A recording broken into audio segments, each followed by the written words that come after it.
This is a debate I've been thinking about a lot for the past few years. I used to believe that there was no free will completely. I believe we were a set group of neurons and chemicals reacting to our situations, the situations we happened to be in, which meant that there's no choice in it. We just were determined to act in a certain way. But definitely the reading and reading other people's comments has kind of changed a lot about it for me. I like to always comment on like the situational factors that can impact free will, like socioeconomic status and upbringing and stuff like that, which really impacts how we like live and how we think about things. And so I thought it was important to consider that when looking at the free will debate.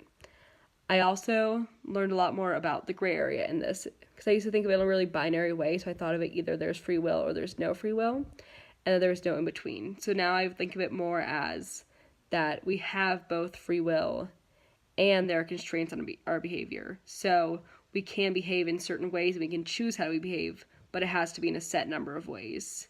And there are constraints on how we behave. Morally and ethically, it has a lot of implications because it's really hard to look at someone who did something really horrible, but you have to look at also their background.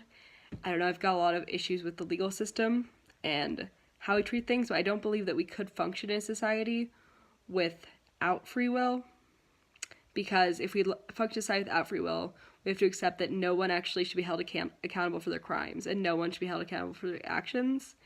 And I just don't know how society could function with that, because I feel like it would just fall apart if we cannot provide punishment or correction for anyone. I don't know. It's really a complicated issue, but I really enjoyed reading everyone's comments, and I thought it was a really interesting topic to read on.